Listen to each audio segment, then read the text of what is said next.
जल्दी सोना उनकी आदत है, मगर रात में एक बार ज़रूर उठते हैं। 15-20 मिनट बालकनी में गुजारते हैं, फिर आकर सो जाते हैं। कभी कभी पूछती हूँ, रात में कुछ याद आता है जो बालकनी में चले जाते हो? कहते हैं, ऐसे ही नींद नहीं आती तो बालकनी में चला जाता हूँ। फिर लगता है सोना ज़रूरी है तो आकर फिर सो जाता हूँ। मुझे न तुक समझ में आई न तर्क, मगर मैं लेटी रहती। जब ये आकर दोबारा सोते तो मैं भी सो जाती। इनकी आदत का हिस्सा मेरे अंदर भी आ गया है। मैंने तब महसूस किया जब ये पहली बार टूर पर गए।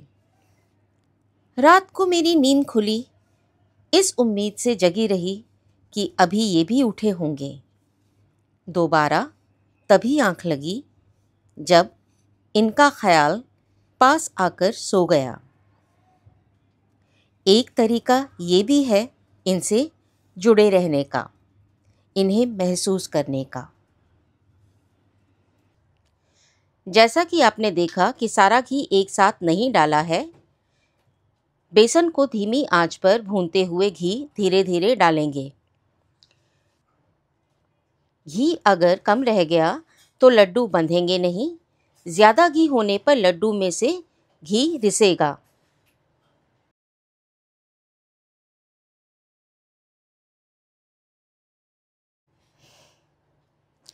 बेसन को कम आंच पर लगातार चलाते हुए भूनना है। अगर आपको दानेदार बेसन के लड्डू बनाने हैं तो मोटा दरदरा बेसन लें और जब भूनते समय बेसन पूरा भुनने की तरफ हो उस समय 1-2 बार पानी के छींटे मारें। पानी के छींटे मारते ही झाग उठेगा। झाग के बैठने तक और भूनें।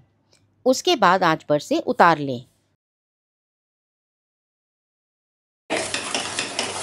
बेसन अब सुनहरी भून चुका है। अब हम इसमें पानी के छींटे मारेंगे। पानी के छींटे मारने से झाग उठने लगेगा। झाग के बैठने तक हम इसे चलाते हुए भूनेंगे। एक बार और छींटा मारेंगे और झाग बैठने तक भूनेंगे। बेसन जब रंग बदलने लगे और बेसन में से सौंधी खुशबू आने लगे तब समझिए कि बेसन अच्छे से भुन गया है।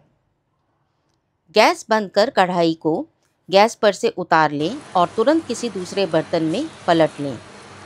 कढ़ाई में भुना बेसन ना छोड़ें। गर्म कढ़ाई की वजह से बेसन ज़्यादा भुन जाएगा और लड्डू कड़वा हो सकता है। बेसन को भूनने में कम से कम 20 मिनट लगते हैं। बूरा एकदम गर्म बेसन में नहीं मिलाना है, बूरा मेल्ट हो जाएगा। इसीलिए जब बेसन हल्का गर्म रह जाए तभी बूरा डालकर मिक्स करना है। बिल्कुल ठंडे बेसन में ऐड नहीं करेंगे, इससे बूरा मिक्स नहीं होगा। तो ध्यान रखें, ना एकदम गर्म और ना एकदम ठंडा, बस हल्का गर्म। बेसन हल्का गर्म रह गया है। अब इलायची के दाने और बूरा डालकर अच्छे से मिक्स करें।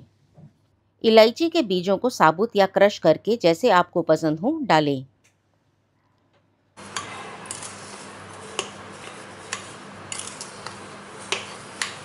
अब बेसन और बूरा को एक साथ मिक्स कर लें। आप चाहें तो लड्डू में बादाम भूनकर और पिस्ता बिना भुने मिला सकते हैं। मैंने यहाँ सिर्फ इलायची के दाने मिलाए हैं। ड्राई फ्रूट्स की क्वांटिटी आप अपने हिसाब से कम या ज़्यादा कर सकते हैं।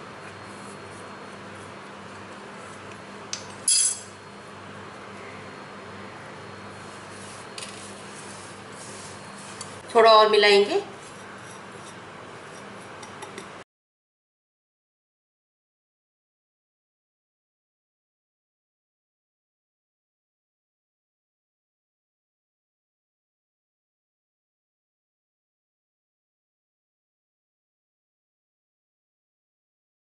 इस तरह से बेसन को मुट्ठी में लें और कस के दबाते हुए बांधें और गोल आकार दें।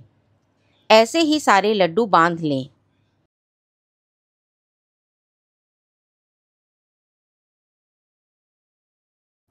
आपको आज की रेसिपी पसंद आई हो तो वीडियो को लाइक, शेयर और सब्सक्राइब ज़रूर कीजिएगा। सब्सक्राइब करने के बाद बेल आइकन ज़रूर दबाइएगा, जिससे कि आपको आगे आने वाली रेसिपीज़ की नोटिफिकेशन टाइम पर मिलती रहें।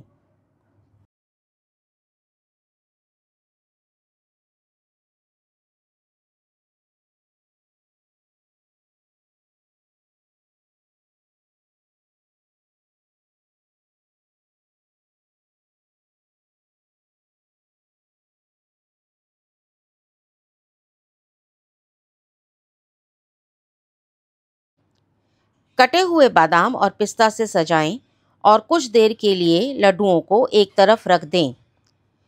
थोड़ी ही देर में लड्डू ठंडे होकर सख्त हो जाएंगे, तब आप किसी सूखे और साफ डब्बे में स्टोर कर सकते हैं। मैंने डिस्क्रिप्शन में सारी सामग्री का माप और बनाने की विधि दे दी है, आप वहाँ से भी रेफ़र कर सकते हैं।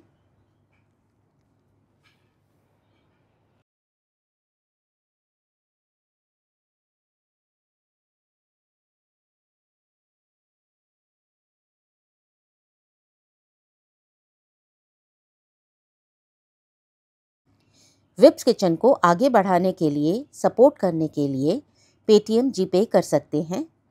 आपके प्यार और सपोर्ट के लिए बहुत बहुत धन्यवाद।